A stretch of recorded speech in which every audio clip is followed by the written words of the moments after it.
السلام علیکم بچوں، ہم براعظم ایشیا کی سطح کے بارے میں پڑھ رہے ہیں۔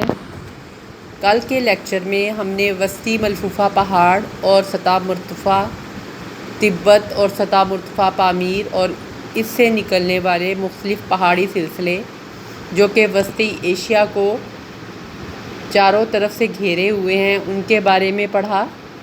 آج ہم شمال مشرقی پہاڑوں کے بارے میں پڑھیں گے۔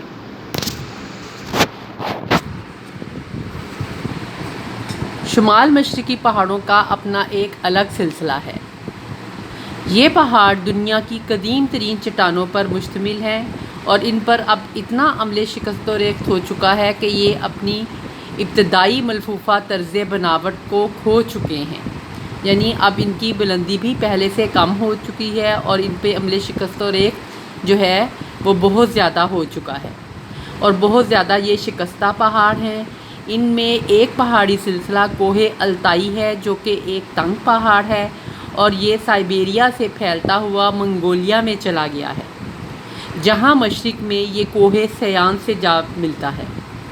پھر دوسرے نمبر پہ یہاں پہ ہے کوہ ییلونئی جو جھیل بیکال کے شمال کی طرف سے ہوتا ہوا اسٹینووئی پہاڑی سلسلے میں مل جاتا ہے اور انتہائی شمال مشرق میں ورکویانسک چرسکی اور کمچٹکا کے کوہستانی سلسلے واقع ہیں۔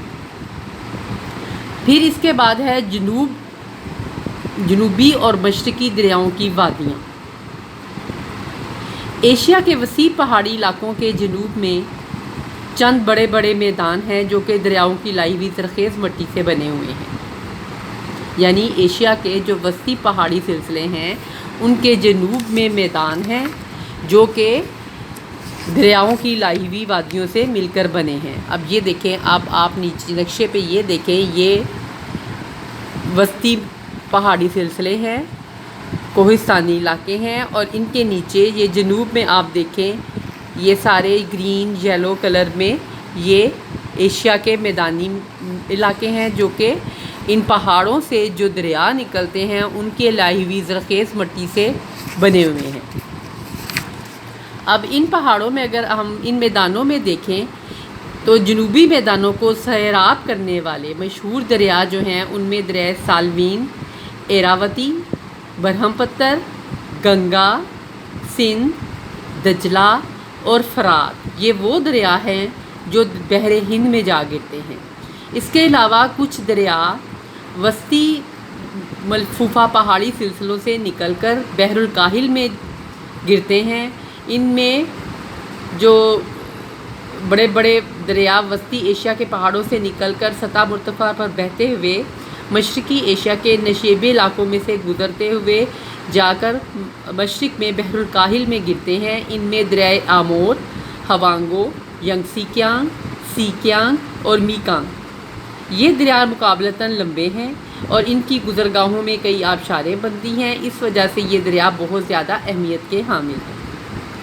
اب ان دریاؤں کی وادیاں جو ہیں ان میں سب سے کچھ اہم جو وادیاں ہیں اس میں پہلے نمبر پہ ہم پڑھیں گے وادی گنگا۔ وادی گنگا جیسے کہ نام سے ظاہر ہے یہ دریائے گنگا کی وادی ہے۔ دریائے گنگا جو ہے وہ ہمالیہ سے نکل کر بھارت کے نشیبی میدان میں تقریباً 2400 کلومیٹر کی لمبائی میں بہتا ہوا خلیج بنگال میں جا کر گرتا ہے۔ یہ میدان نرم اور زرخیز مٹی کی بہت موٹی تہہ سے ڈھکا ہوا ہے اور شمال میں کوہ ہمالیہ اور جنوب میں وسطی ہند کے پہاڑوں کے درمیان 3,10,800 مربع کلومیٹر کے رقبے میں پھیلا ہوا ہے۔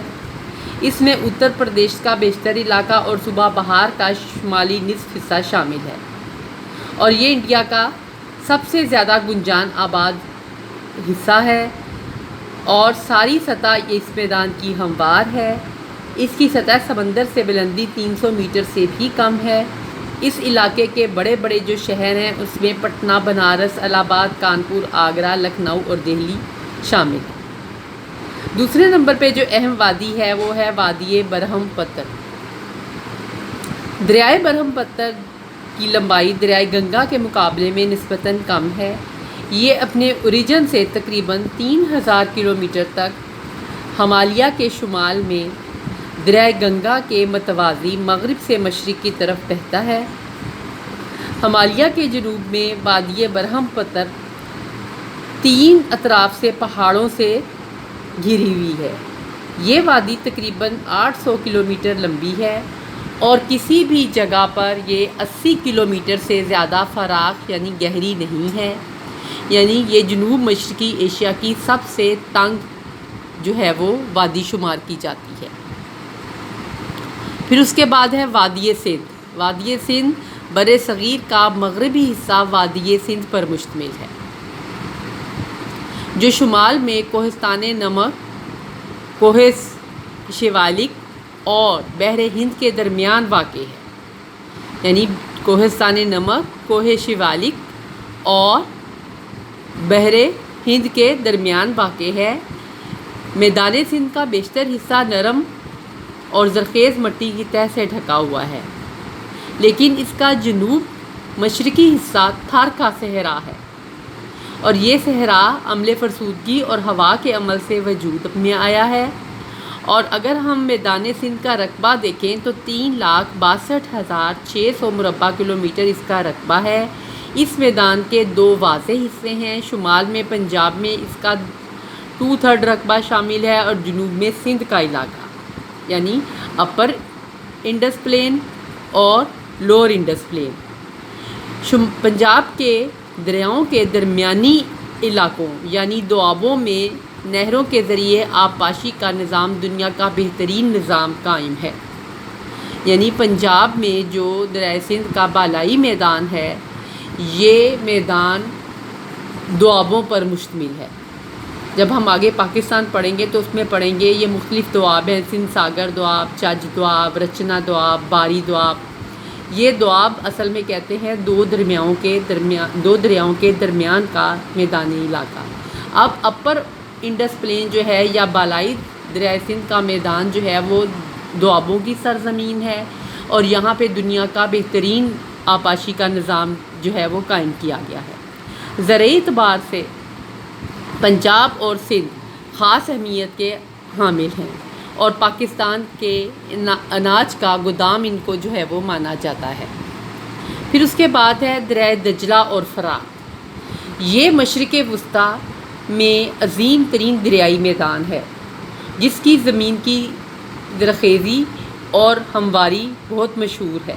اسے میسوپوٹیمیا، لینڈ بٹوین 2 ریورز بھی کہا جاتا ہے۔ اس کے بھی 2 حصے ہیں، شمالی لہریہ میدان یا جزیرہ اور جنوبی ڈیلٹائی حصہ یا عراق خاص کا علاقہ۔ شمالی حصے میں میسوپوٹیمیا کے بیشتر حصے کے علاوہ وہ علاقہ بھی شامل ہے جو دریائے دجلہ اور کردستانی دامن کے درمیان ہے۔ یہ ایک تنگ خشک میدان ہے۔ کھیتی باڑی یہاں پہ صرف گہری اور وسیع وادیوں تک محدود ہے، اور یہاں پہ درخت وغیرہ جو ہیں وہ ناپید ہیں۔ جنوبی ڈیلٹائی حصہ بغداد کے ذرا شمال سے خلیج فارس تک پھیلا ہوا ہے، اور سمندر کی طرف بہت معمولی طور پر اس کی ڈھلوان ہے۔ یہ زرخیز میدان زرعی پیداوار کے لیے خاص اہمیت رکھتا ہے، اور اس کا شمار دنیا کے زرخیز ترین میدانی علاقوں میں ہوتا ہے۔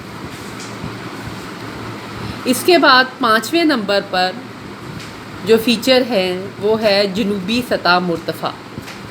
براعظم ایشیا کی جنوبی حصے میں 3 بڑی پلیٹوز ہیں جو جزیرہ نماؤں کی صورت میں جنوب کی طرف نکل گئی ہیں۔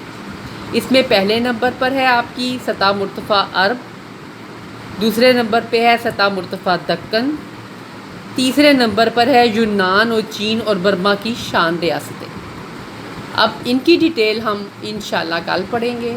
ابھی آپ اس کو اچھی طریقے سے یاد کریں، اور یاد کرنے کے لیے میں نے آپ کو پچھلے لیکچر میں بھی کہا تھا، بلکہ جب ہم نے ریجنل جغرافی شروع کیا تھا تب میں نے آپ کو کہا تھا کہ آپ ایٹلس میں سے بر اعظم ایشیا کا فزیکل یا طبعی نقشہ نکالیں اور نکال کے اس میں سے پڑھیں۔ یہ آپ کو رٹنے سے یاد نہیں ہوگا جب تک آپ کو لوکیشنز کے بارے میں علم نہیں ہوگا۔ یہ آپ کے لیے بیٹا یاد کرنا بہت مشکل ہوگا۔